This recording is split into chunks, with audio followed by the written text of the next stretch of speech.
there are many people who have a great relationship with it, and midlife doesn't seem to cause any issues with movement. But I think there are a large number of women, particularly when they hit perimenopause, where running in particular or any types of movement just become a lot harder and a lot more difficult for a variety of reasons. And then there are those women who maybe haven't already been active throughout their lives or not for many years, and they're curious and starting to become more aware of their health benefits of exercise and feeling like, I want to make some changes and I want to start being active.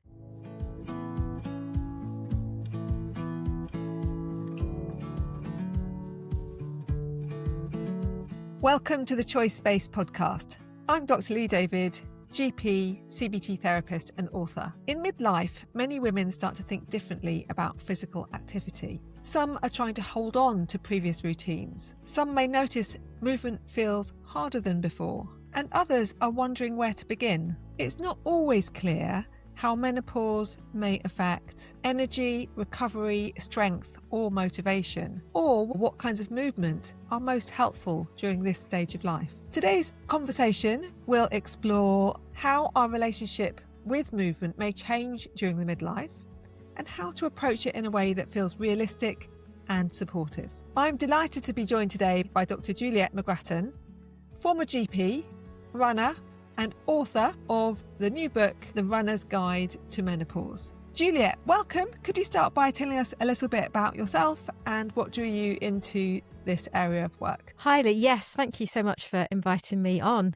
So I'm a former GP. During my time as a GP, I had this personal journey of fitness and realised the amazing power of exercise for both sort of physical and mental health. And once I'd kind of experienced that, I couldn't let it lie. I had to learn more and more about it and share more and more of it with my patients. And I developed this real love of helping people to get healthier through moving their bodies. And eventually it led my career off in a different direction, and I stopped working clinically as a GP. And I now work as a writer, as a coach, and I work with a global running organisation. And it's all about educating people, particularly women, on the benefits of moving their body and how to do that, particularly in running. It sounds amazing, and I'm really excited to have this conversation because personally, I really relate to everything you're saying there. And I think for me, movement and running itself is my most effective way of managing stress and pressure and keeping my mental health in a positive balance. I think there are some traps we sometimes can fall into where it becomes a pressure that maybe moves away from that. Let's start with the people you're working with as a coach and in your book. What relationship do women in midlife tend to have with movement or with running in particular? I think it can be very mixed. There are many people who have a great relationship with it, and midlife doesn't seem to cause any issues with movement. But I think there are a large number of women, particularly when they hit perimenopause, where running in particular or any types of movement just become a lot harder and a lot more difficult for a variety of reasons. And then there are those women who maybe haven't already been active throughout their lives or not for many years perhaps, and they're curious and they're starting to become more aware of their health benefits of exercise, or they see exercise as something which is very competitive and that doesn't feel part of their identity or isn't something that they're really sort of seeking for.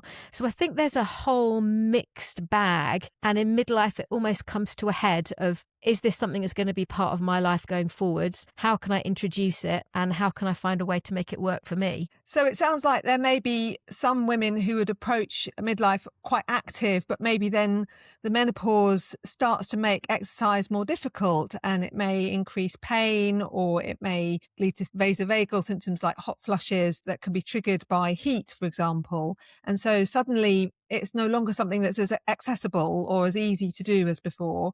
And then there may be other women who are thinking, well, I've never loved exercise, but I'm hearing so much about the benefits of exercise, but I don't know how to do that. And I've never really done that. And I don't really have a positive relationship with it. I've got these memories of it being awful and I feel really embarrassed. And so there's a lot of barriers, aren't there?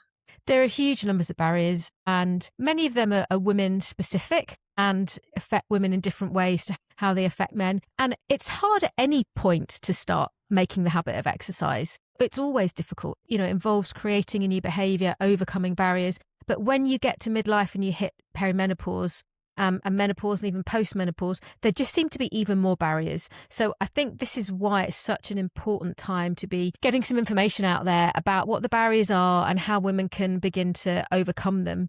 It is a crucial time of life for exercise, and there are some huge benefits, aren't there, around exercise in general and specifically around running. Can you share some of those? Yeah, absolutely. You mentioned yourself that you like running for your mental health, and menopause is often a time when mental health symptoms appear for the first time or reappear if you've had them before. So increased levels of anxiety, increased levels of stress, increased levels of depression. And being physically active, running in particular, is such an amazing way to maintain and improve your mental health, whether you're running on your own, whether you're running with other people. I'm also going to say definitely benefits social health, and social health is just as important as physical and mental health. And my experience of menopause and other women in menopause is that they often become a little less sociable because of maybe the way they're feeling. Maybe they're getting lots of hot flushes. Maybe they're just not feeling so motivated or driven. And you can sometimes become more isolated without really meaning to. And exercise can be a really great way to put you in touch with other people. So I lead women-only run groups. And the conversations that are had in those run groups about midlife, about menopause symptoms, about sore breasts, about leaky bladders, etc., are such an ideal opportunity to talk to other women, find out that you're not alone, and also just give you a relaxed environment to maybe not even talk about menopause, but talk about everything else but that. And then, of course, physical health benefits, because most of the conditions that we're talking about in terms of physical health, like heart disease, type 2 diabetes, cancer, dementia, all increase as you get older. And we know, and there's such amazingly strong evidence, that physical activity can help to reduce your risk of all those conditions. It's not a quick fix, it's not an easy fix, but it is such a powerful one. So I think trying to make exercise as accessible to everybody as possible is just crucial. I completely agree. And I think there's hardly anything that wouldn't be benefited by moving our bodies and increasing exercise. It's one of those things that really is a panacea. It really does help on so many different levels. And if we had a medication that had the same level of benefit as doing exercise, it would be such a popular drug to be prescribing. I was just going to pick up on a couple of things that you said there. I think the social benefits are really important to emphasize, because there's very good evidence about our happiness and well-being, how that's really linked to our social connections hugely. And I think exercise alongside people who feel supportive, I certainly see it as a great way to regulate distressing emotions. We obviously have the happy hormones, but we also manage some of the stresses and the strains. And there's something going on in the background in our brain where our stresses are being packaged away in the brain, and they feel just a little bit more sorted at the end of a run than they were at the beginning. And I think in the menopausal period and perimenopause, women are often in the sandwich generation where they've got a lot of pressures. They might have older parents, they might have children of different ages or who are leaving home, and they may also have very responsible jobs and other life pressures as well. And so there's a whole lot of stuff to have to try and deal with. And there is a risk that maybe exercise becomes just another thing to add to the to-do list. It becomes this other stress. Oh, I'm not doing it well enough. And I really think it's trying to see it as a gift to ourselves, that it's time for me to connect with people, to give myself time to wind down, to do something that is really good for me, and a way of investing in my well-being because I value that. And I just wonder if that kind of reframe feels helpful.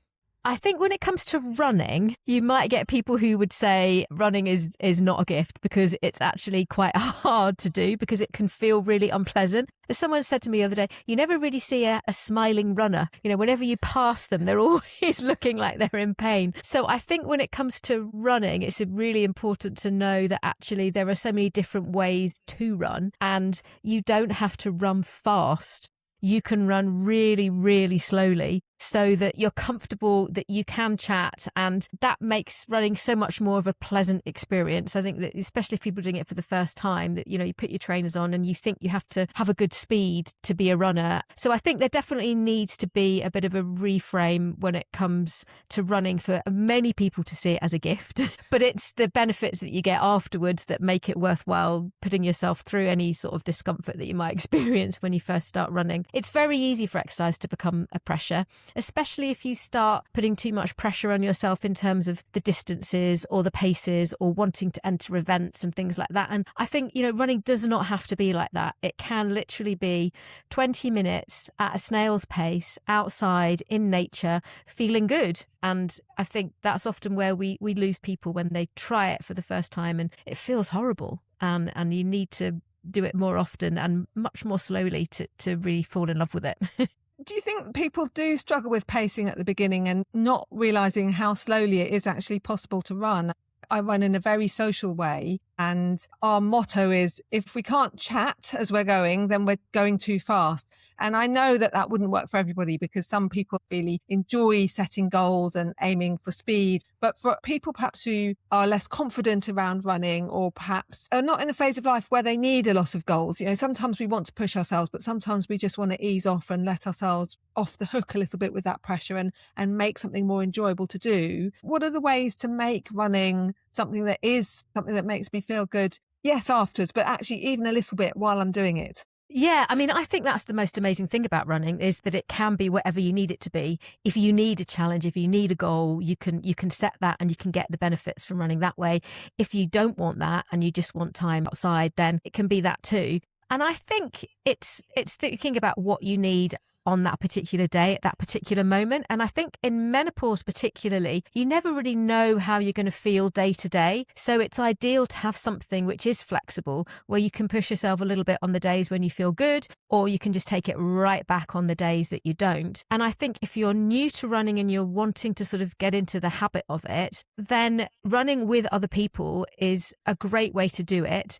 But you need to find the right group. You need to find, maybe it's just a friend or two friends that you run with, or maybe it is a very beginner-based running group, or maybe you do it solo and you use something like the NHS Couch to 5K app, which is excellent because it does help you to do it in a very, very gradual way. And I think that's the key. It's starting very slowly and building up slowly to allow your body to adjust to it, to adapt to it, to get stronger, for you to get fitter, and to not be afraid to take a break, not be afraid to walk. You don't have to run the whole thing. You can run, walk just according to what feels good, and giving it a try. And seeing what does feel right for you. We need to really open our minds to what being a runner means. If you're putting one foot in front of the other, you know, you're a runner. And a lot of it's in our head, but we can often feel pressure and feel judgment if we're trying something new or going out on a day when we just don't really feel like it and we want to go really slowly. And just thinking there about walking, do you think that is a way in that can support people if they're lacking confidence to say, I'm going to go running, but to start walking, and maybe walking a bit more briskly for periods, or then gentle jog here and there? We can just bridge from something that feels a bit more accessible to then move towards running. Oh, absolutely. And walking is really underrated as an exercise. Just walking whenever you can for as much as you can, and increasing your pace to brisk walking, and tell yourself you're going to go out for a brisk walk, and then maybe you'll just like go, I'm just going to jog for 10 steps and then I'm going to go back to walking. And runners too can benefit from going on walks. Even if you are running regularly, it's remembering that just doing a short run during the day is not enough to counteract or to fill up your activity for the whole day. You need to be active on and off throughout the day, and walking is a really great way to do that, because there are health benefits from moving frequently through the day, and there are health risks from being sedentary. Yeah, all runners could do with probably walking a bit more as well. What are your thoughts about listening to our bodies? Because I think in the perimenopause, then, as you mentioned earlier, there can be that fluctuation in our bodies, and we may be more prone to aches and pains.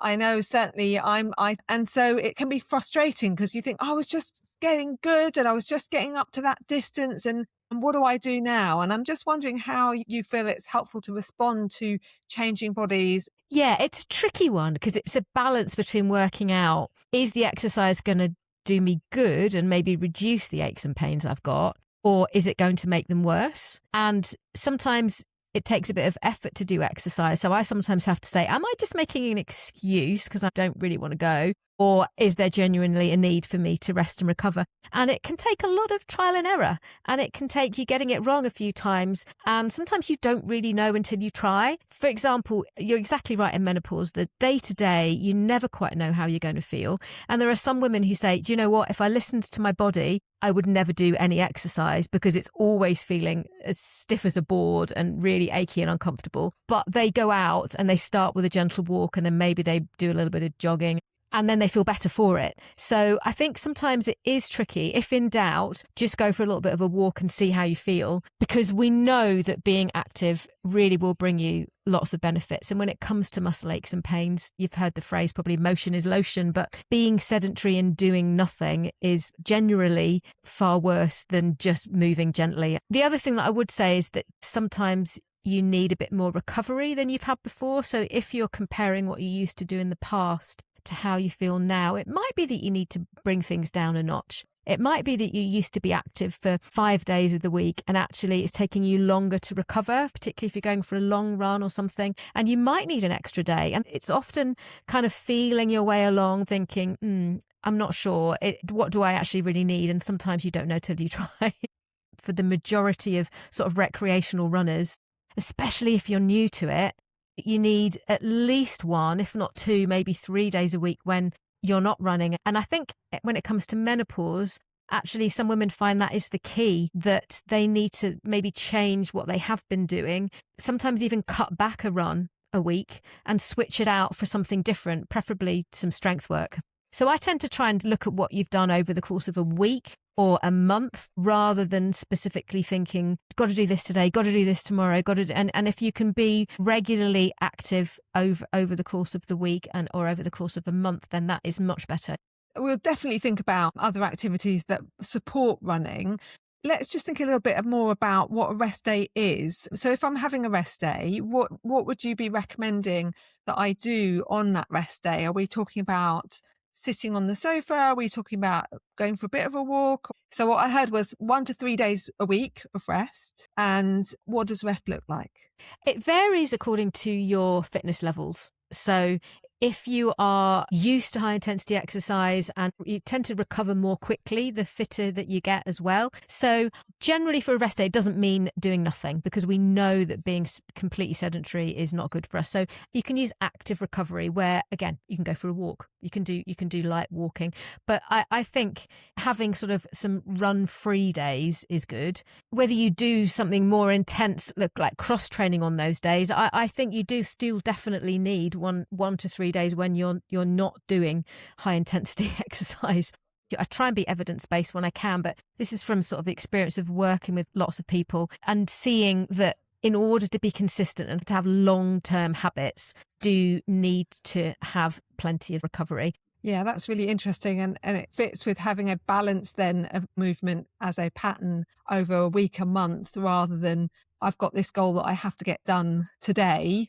And maybe then there's a bit more space if we're feeling a bit, we've got a bug, we catch something off one of the kids, or we tweak our calf muscle and it's like, it doesn't feel quite as good as it would normally do. And then we have to turn it down a bit. It doesn't feel quite so bad, maybe if we're thinking about the whole month's worth of activity rather than just today. Yeah, absolutely. And I think that helps to reduce the pressure. That helps to stop it feeling so overwhelming that it's on the to-do list and I absolutely have to do it. Even looking at your nutrition and things, it's looking at what you've had over the course of a week rather than looking on an individual day basis can make it feel much more achievable and much more realistic. And I think it's so easy in fitness to have unrealistic goals. And if you can look at the longer term progress and the longer term habits, that's so much more beneficial. This is the Choice Pause, a short tool you'll hear in every episode drawn from my books and therapy practice. Each time it offers a different way to pause, notice and choose your next step. Today is a pause for meeting your body where it is. Take a slow breath in and a longer breath out. Let your shoulders soften a little. Allow your body to settle where you are. At times, your body may not feel or move the way you want it to. Movement may take effort or come with discomfort.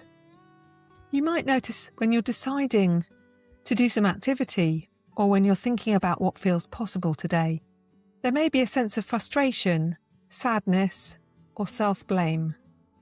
And when this happens, it's easy to push through and ignore your body, or to give up on movement altogether. See if you can pause here. Notice your feet on the ground. Gently shift your weight and notice your body is here. Let your attention move outwards to what you can see or hear around you. You might gently say to yourself, "This is how my body is today. I can meet it with a little kindness. I can work with what I need right now." And from here, ask yourself, what could be a helpful next step? It might be going for a shorter run than you planned, or slowing the pace. It might be going for a walk instead, or simply moving for a few minutes and just noticing how this feels. As you continue with your day, remember, you can meet your body as it is with kindness and choose your next step from here.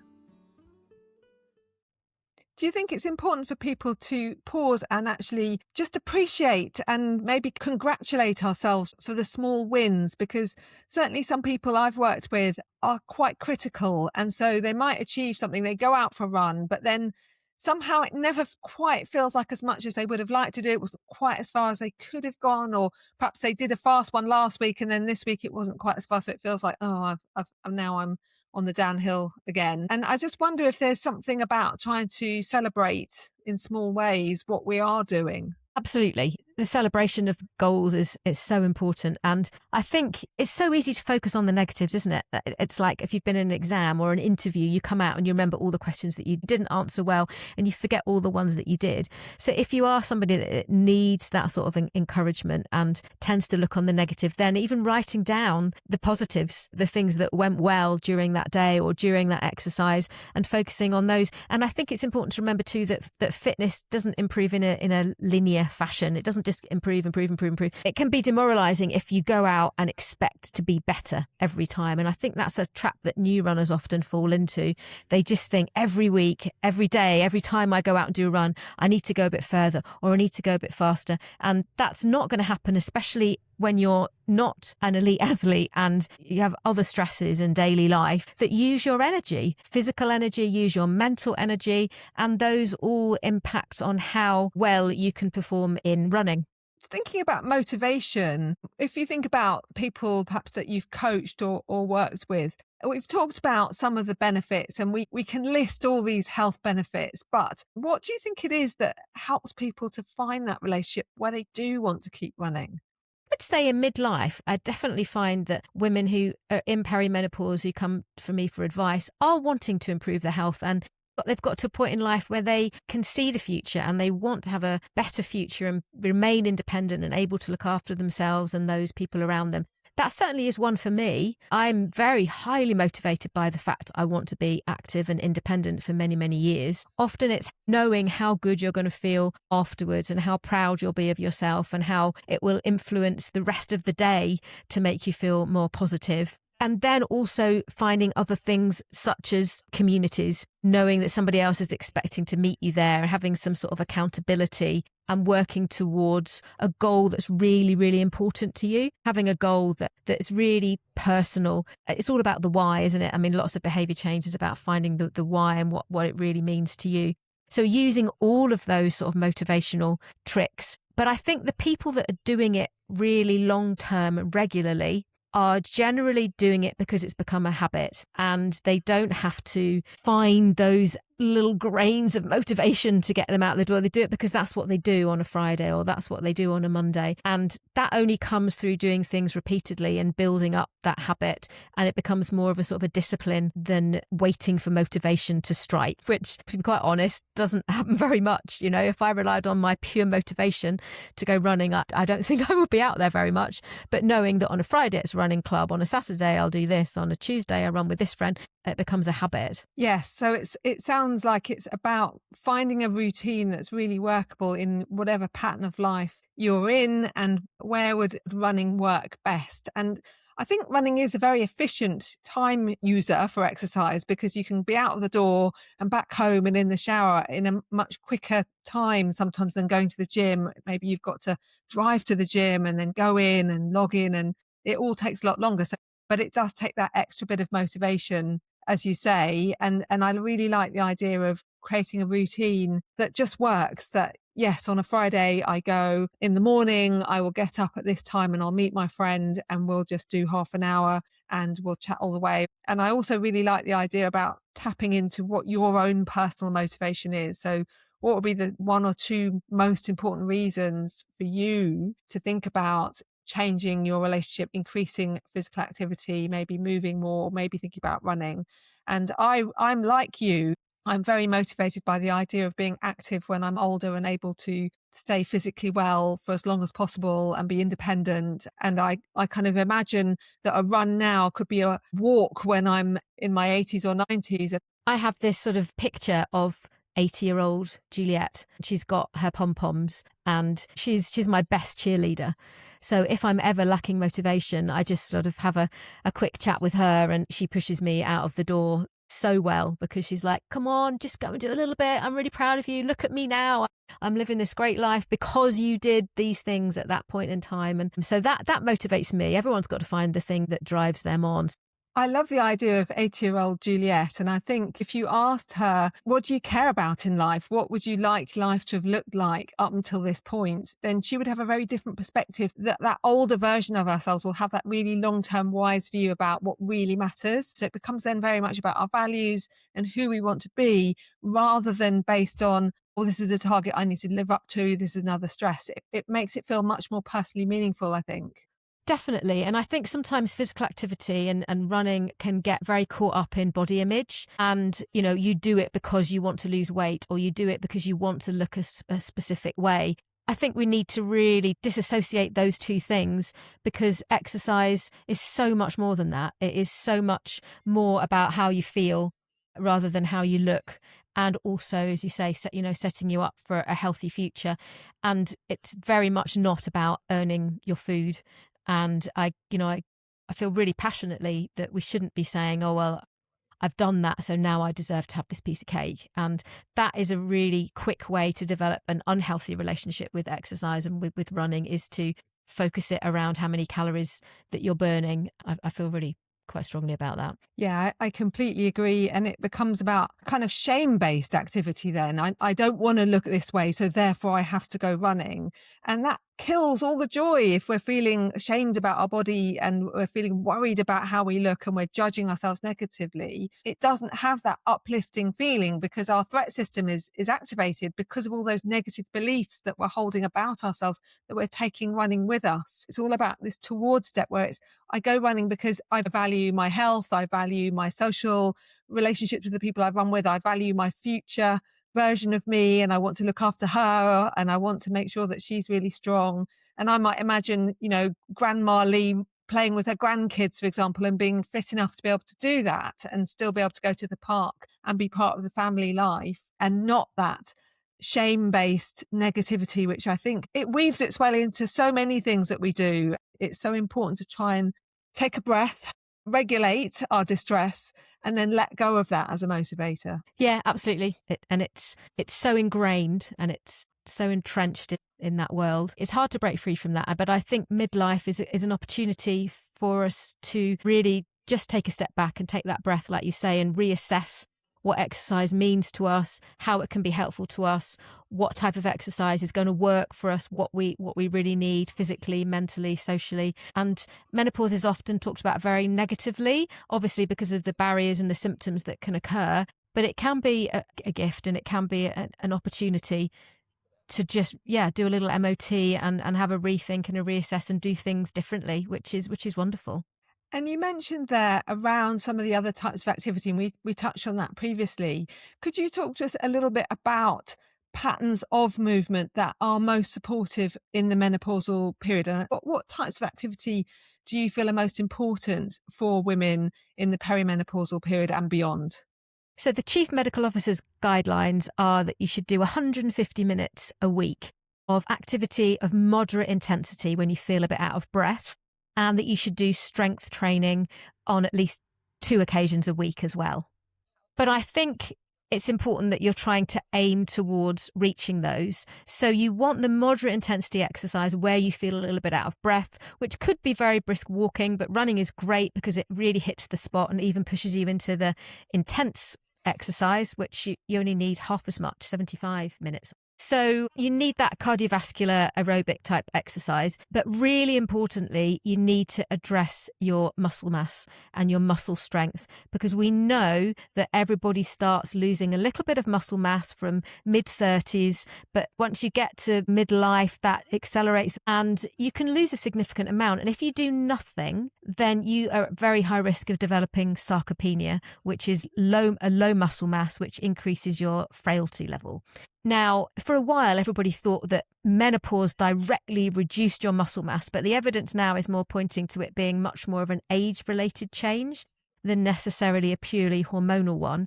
But this is such a good opportunity in life to look at increasing the strength exercises that you do or starting to do them for the very first time. And that can feel overwhelming and frightening, but you can start simply at home, using a home video, doing body weight exercises, things like squats and push-ups, and then you can start to introduce using some weights, ideally getting some guidance if you can from somebody who's personal trainer or a gym or a class, and getting some instruction on how to use them safely so that you don't cause yourself any injuries. Also helps to improve bone density. It also helps to improve your metabolism, to reduce risk of heart disease. So if you do one thing, yeah, please do a little bit of running, because I love running. But really, if I'm honest, the main thing that you should be really doing with the best evidence is to do the strength exercises. It really is amazing how clever our muscles are. I don't think we think about how important it is to have muscle and how that supports not just movement, but actually every metabolic process going on in the body. It's really, I think, important for women to maybe recognise that. It really is. And I think that's come through increased knowledge about how muscles work. And previously thinking, no, they're just about looking toned or they're just about pure strength. But we know that muscles are really metabolically active and they're an organ and they talk to other parts of our body.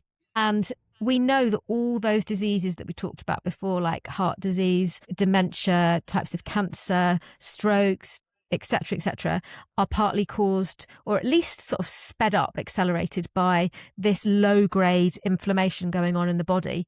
So anything we can do which is anti-inflammatory will really help. So it's not just about frailty and being able to stop ourselves falling and strength. It is very much about improving our general health. And I think once you realise that certainly for me, because runners don't generally like to do strength work, they'd rather just go for a run. But I think learning so much about muscles and understanding that is something that's made me wake up and go, yes, strength work will mean I'm going to get less injured as a runner, but really I need muscles for my life and my well-being and my health in the future. And that for me has been the trigger that's made me, now I can say it confidently because I have been doing it religiously for 3 times a week for a year now, and I feel very proud about that. But it really was understanding that it was now or never, that I had to do something about it, that really triggered me to do it. That's really interesting to hear that you're now bringing that into your routine. And I've also brought it into mine. And one of my motivators is that I imagine that Grandma Lee trying to get off the loo, doing a squat is very much that movement. And I don't want to have somebody to lift me off if I can do it myself. I feel quite strongly that I'd like to be able to keep doing that myself for as long as possible. And so that's what I think about when I'm doing my squats. And I think also in terms of that, thinking about your future self and exercises to do in midlife, it's really important to also think about 2 other things: mobility, balance coordination, kind of linking them together really, because if you don't use those things, then you lose them. So particularly when it comes to balance, I definitely see with the older members in my running group that they often struggle to stand on one leg to do the stretches or to do the exercise that we're doing. And that very quickly, those nerve pathways between your brain and your muscles and vice versa, they can wither if they're not used. So I think even as simple as brushing your teeth standing on one leg, every day. You don't need to find any extra time to do that because you're doing it anyway. Can just start to wake up those pathways and introduce you to the idea that balance and coordination is really important. And mobility, you probably find that you get stiffer and less flexible as you get older. And you don't need to be able to do the splits unless you're a gymnast, but you do need to be able to tie up your shoelaces and reach up into the cupboard for something. Maybe as well do some separate stretching routines, a little bit of yoga or joint mobility to keep things moving, because definitely use it or lose it. And I guess they could also be part of an active recovery potentially if they're sort of a bit less intense. Yeah, perfect. Yeah, a nice bit of gentle yoga on a rest day. I mean, yoga can be quite challenging, but if it's more of a stretch based one, then something like that on a rest day is perfect. Yeah. Brilliant. Thank you so much. But just to finish, we always do a choice-based takeaway, which is about practical tools that people can take from the conversation and maybe make a change tomorrow. So for anyone listening, what's one small way they might improve their relationship with running, or maybe just get that start, or maybe move forward with running? What are your tips? I would say if you wanted to do one thing tomorrow, I would say put your trainers on and go out of the door. Just put some really comfortable shoes on, head out the door, and don't measure your time, don't measure your pace, just go technology free and just move your body, round the block. And when you get back from that, you'll feel so much better. And that feeling will encourage you to do it again the next day. I really love that. And I'm going to build on it, I think, with tracking. But instead of tracking your metrics, your speed, your time, how far you went, your pace, just track, did you go out of the door? Did you go out the door and do a little bit of movement? So for me, it's just doing it rather than how good we are at doing it. Absolutely, definitely. And that helps to develop a positive relationship with it, doesn't it? Rather than it feeling like a pressure. Thanks for listening to the Choice Space podcast. I hope this conversation has offered a little room for you to pause and choose your next step. We've included links to Juliet's book and how you can connect with her in the show notes. If this episode has been helpful, please download and share with someone else who might value the conversation as well. And please do consider leaving a rating or review on whatever platform you listen on. It really does help people find our show.